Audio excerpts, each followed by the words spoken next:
Vrai, demain c'est un match Mazembe-Lupopo, comme on l'a dit, le derby louchois, naturellement. Bon, un derby, ça reste toujours un derby.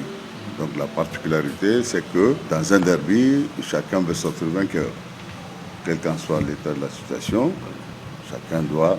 C'est un match qu'on doit pas seulement jouer, mais il faut le gagner. Naturellement, c'est ça le derby. C'est ça la particularité de ce match. Bon, un entraîneur de football n'est naturellement pas un charlatan, mais comme tout entraîneur de football, chacun vient pour gagner. Donc, en tant qu'entraîneur aussi, je viens pour gagner. C'est tout ce que je peux dire. Un match de football, ça reste un match de football. On est là pour jouer d'abord, pour essayer de faire un bon match. Puis voilà, c'est l'état d'esprit qui nous anime. Je viens de dire, on est là pour jouer. Maintenant, je ne suis pas prophète ni magicien pour savoir quel sera le score ou qui va gagner, qui va faire quoi. Mais on est animé en tout cas de bons sentiments. Un footballeur, un compétiteur est né pour compétir, où que cela se soit. Donc pour moi, il n'y a aucune particularité à cela, même si on devrait jouer dans le stade de Mazembe ou de Lupopo. Pour moi, nous sommes des compétiteurs, on doit se livrer à la compétition et faire plaisir aux nombreux publics qui se déplacent pour la circonstance. Voilà. Le match que nous allons démarrer demain, c'est un match comme tous les autres matchs. Il n'est pas différent des autres matchs en termes de comptabilité, en termes comptables. C'est 3 points partout. Hein. Donc il n'y a pas un point supplémentaire par rapport aux autres matchs. Mais la toute particularité, c'est qu'il s'agit d'un derby. Et c'est pourquoi il faut toujours aller dans un derby avec le maximum de concentration, le maximum de sérénité, et être soi-même, tout faire pour ne pas être décontenancé, c'est-à-dire il faut tout mettre dans l'esprit pour que, en fait, l'enjeu ne l'emporte pas sur le jeu. Voilà, c'est ça le véritable problème. On est venu pour jouer au foot et on va essayer de faire le meilleur match possible contre un adversaire quand même qu'on ne présente plus, coriace. Et on le sait, ils n'ont pas encore perdu un match en championnat. Ce qui est arrivé, c'est peut-être un accident.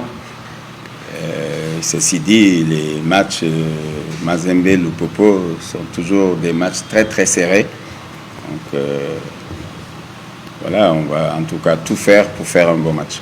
Moi, je l'ai toujours dit, dans un match de football, c'est un saut dans l'inconnu. Personne ne peut prédire qui va gagner demain.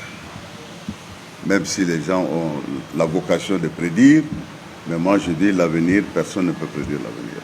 Donc c'est un match, c'est un saut dans l'inconnu. Et la réalité des 90 minutes détermineront demain qui de nous emportera le gain du match. Bien, l'état de santé, les bobos ne manquent pas dans des grandes équipes, surtout dans des équipes qui sont en compétition. Mais tout ce que je peux vous affirmer ici, c'est que nous sommes dans un état d'esprit beau fixe, un état de santé parfait, plus ou moins, pour pouvoir aborder ce match avec toute la détermination qu'il faut et pour avoir du répondant. Ce n'est ni l'un ni l'autre. C'est un match de football. Mazembe vit ses réalités avec ses moyens, ses ressources et ses potentiels. Lupopo vit ses réalités avec ses moyens, ses ressources, ses potentiels.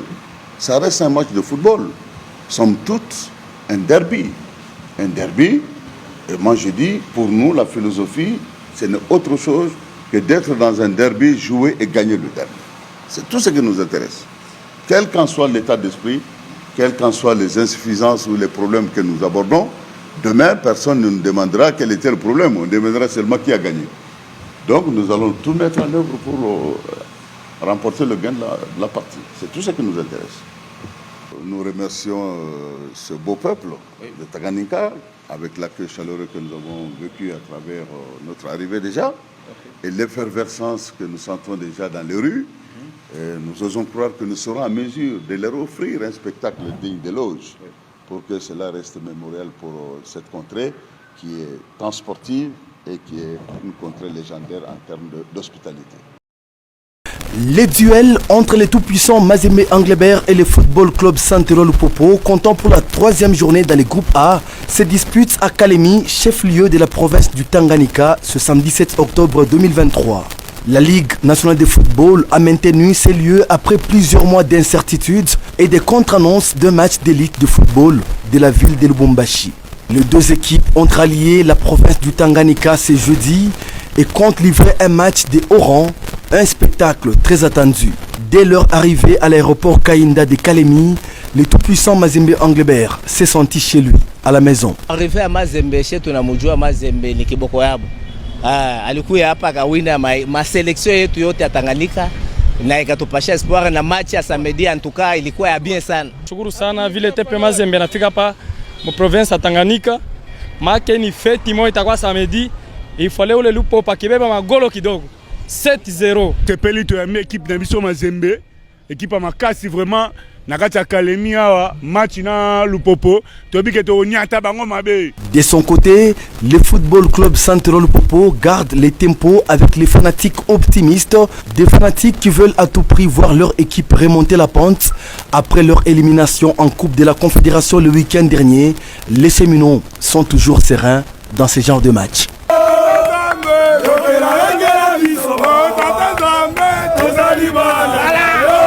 Depuis si Lupopo tusha kwa poli atupende makelele atustapika muntu tukuna muina Mazembe ya kimya akusta kwa makelele akuna nini tunampika Mazembe 2-0. Et pour certains fanatiques, il est question ici de revoir le moral et surtout diviser à un certain moment. Et certains parlent d'un entraîneur qui n'a pas toute sa tête lors du coaching et d'autres pensent que le problème est ailleurs.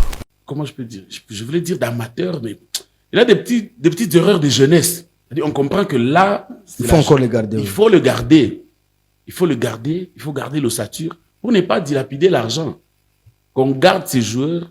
Et même, moi, je sais qu'il y a des gens qui avaient dit au président, non, président, il faut avoir une équipe qui recrutait tout joueur, flan. Tu sais, à ta demi-finale, il y a Ligue des Champions. Il y a Ligue des Champions. Mais bien bon. J'ai toujours dit que Lupopo avait fait un mauvais choix de prendre le coach Magasuba. Un mauvais choix. Oui, depuis l'année passée. Vous l'avez dit depuis l'année passée? Depuis l'année passée, je t'avais dit que Lupopo avait fait un mauvais choix. L'année passée, le coach nous avait dit qu'il a trouvé l'ossature, il y a des joueurs qui ne répondaient pas dans sa philosophie. Mais cette année, le président a mis tout le moyen. Il a recruté des joueurs, même sur place, il a recruté des joueurs. Il y a des étrangers, mais il n'y a pas de résultats. Il n'y a pas de résultats. Les résultats n'ont pas suivi. Pourquoi? Là, je dis, le coach Magasuba doit accepter, il doit subir. Au besoin, il peut même démissionner. Parce qu'il n'a rien apporté chez Lupopo. Et ça sera sous le coup de 15h30 de Lubumbashi que ce grand match se disputera au stade Joseph Kabila Kabange de Kalemi dans les Tanganyika. En prévision du premier derby louchois de la saison, les cheminots du Football Club Santero Lupopo ont quitté Lubumbashi l'avant-midi de ce jeudi 5 octobre pour Kalemi, dans la province de Tanganyika. À bord de l'avion, les deux adversaires de ce samedi 7 octobre au stade Joseph Kabila ont fait preuve d'un fair-play remarquable. Et c'est jusqu'à l'atterrissage de leur bus A320 de la compagnie africaine d'aviation.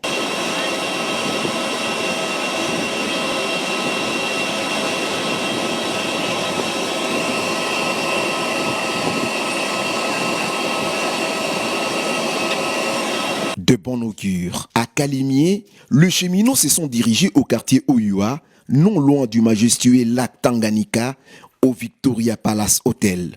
Ce beau logis va servir de camp de base aux protégés du boss Jacques Kaboula Katwe. À 15h, le Viet sous la houlette du coach Mohamed Magasuba ont gagné les terrains du stade Joseph Kabila pour la première séance d'entraînement. Tout s'est déroulé dans la sérénité la plus grande. Occasion pour les fanatiques de ce coin de la République d'inviter le leur à venir nombreux soutenir le jaune et bleu le jour du match. Ils sont très convaincus d'arracher la victoire face au Corbeau. Message tunataka kuambia ba fanatiki yote ya Lupopo ya Kalemi ni kusema bakuye bamingi samedi na saa ya 15h wakati match itaanza. Lupopo tuko nao deja mukalemi, ba membre bote ba chemino, tuko na SNTC hapa, tuko na ba fanfare betu hapa, mouvement yote iko hapa. Ba papa na ba mama ya 4 coins, ya Kapulo, ya 3 coins, Makurbo, Kichanga, Kisebwe, Dav, Filtizaf, Kainda, Sitira, Taba Congo, batoto yote ya Kalemi, karibu tena sana sana sana, tuke tushangilie ekipi yetu ya Lupopo na mikono na mambo yote juu victoire iko yetu. Si tuko Batanganyika, me kama Lupopo gisi nafika hapa hatutamwacha. Dusi bote tuko bashemino. Match ya Mazembe Lupopo iko facile. Mimi mara kwanza mimi kuona match ni match ya Mazembe na Lupopo. Yali na foot. Tukampiga Mazembe 1-0 bia Eyale ni ba joueur nabo, yaba ba joueur nabo na sisi tu ba joueur. Tutapigana kizi tunapiganaka. Tutamuina. Kwanza ni bahati munene batoto ya Kalemi kuona hii ekipe mbili na jiafronte hapa Kalemi sur place. Na ni bahati tena mara ya kwanza bo kuona Lupopo abaye yaonaka mwi generation yenyewe iko hapa. Bakuye bengi baya angalia spectacle ya Lupopo. Baya bangalie spectacle ya Lupopo. Lupopo inajua kumanye ballon mzuri sana. Batafurahi. Le rendez-vous reste donc fixé. Merci. On lâche la partie là. OK.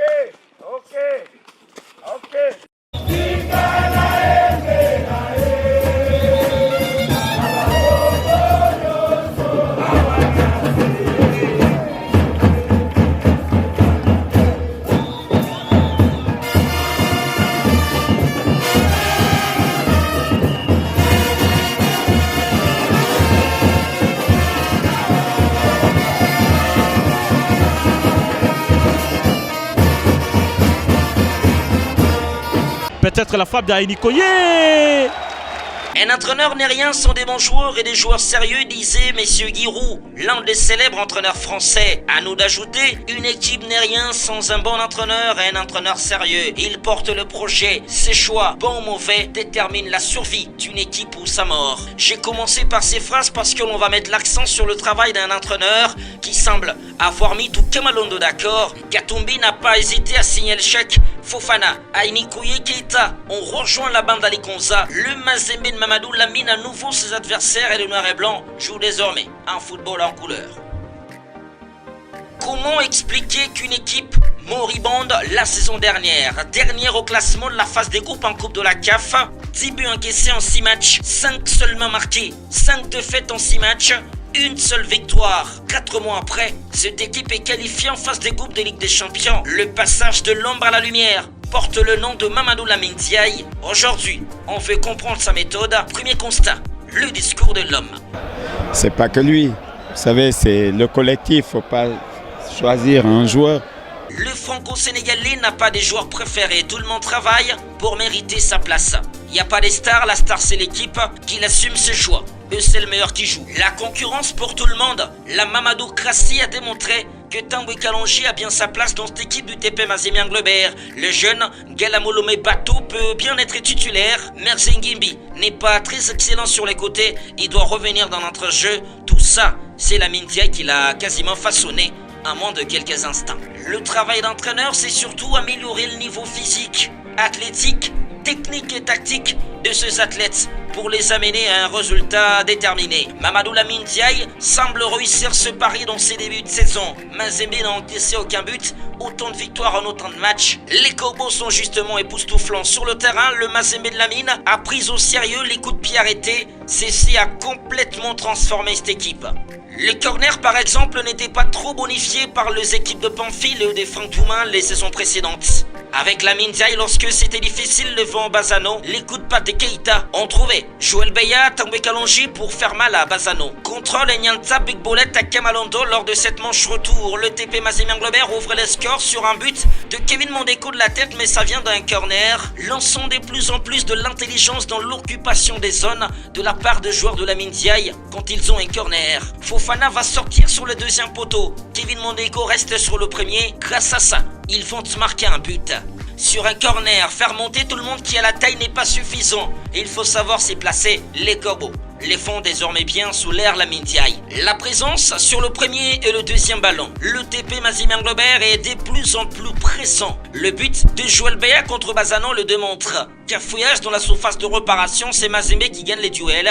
Le but de Likonza contre les Nyanta Big Bullet reflète un travail athlétique de qualité. Aini Koye fait un travail intelligent en empêchant aux défenseurs adverses d'avoir de la liberté dans son geste défensif.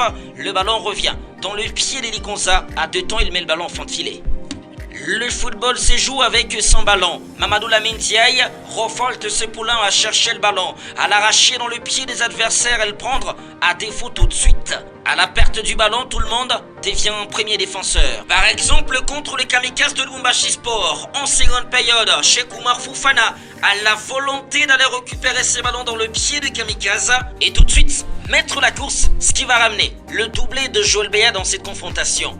Les buts de Cheikh Fofana contre le Nyanta Big Bullet à la Kamalando démontrent toute la nouvelle image du TP Mazembe Anglebert actuel. La volonté et l'abnégation de faire le pressing. Fofana va prendre le ballon dans le pied du Malawite avant de fusiller le gardien. Défendre en avançant est plus avantageux que défendre en reculant. S'impliquer défensivement, c'est surtout travailler physiquement pour être au point, répéter les mêmes efforts, mais surtout athlétiquement être costaud.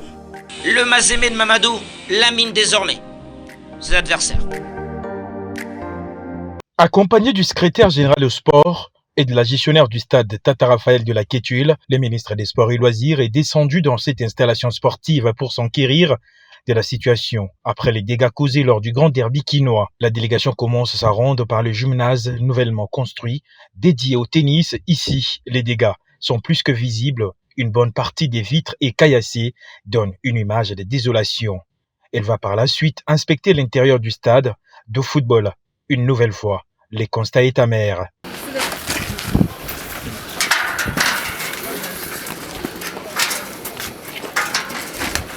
Déçu de ces actes, François Kaboulo-Mwana Kaboulo s'est senti touché au plus profond de lui après les multiples efforts fournis par le chef de l'État pour réhabiliter ses cadres. Ça avait beaucoup de regrets et de tristesse.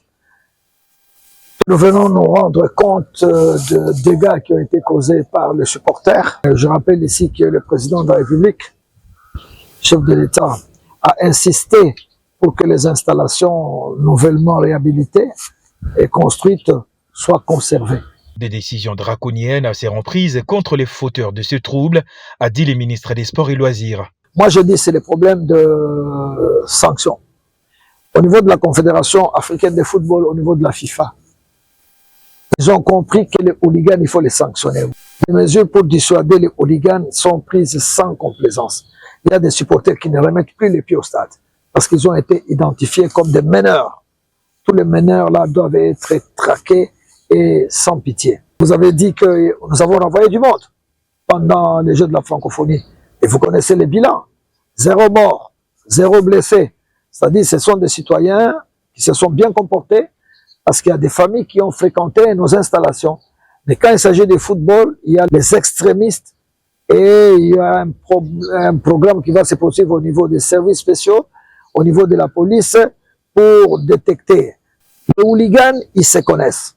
S'il y a un travail d'enquête approfondi, je vous assure, nous allons les démanteler. Ces gens-là seront présentés à la télévision pour les décourager. S'il faut qu'ils prennent la route de Selembao, donc Makala, ils la prendront, parce qu'ils s'en prendront quand même. Et je répète qu'il y aura des mesures très rigoureuses qui seront prises à l'endroit de tous les fauteurs de troubles.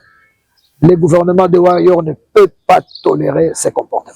Le problème de sécurité persiste lors de matchs de la Ligue nationale de football et nécessite une intervention des autorités compétentes afin d'éradiquer ces phénomènes qui battent son plein dans le milieu sportif congolais.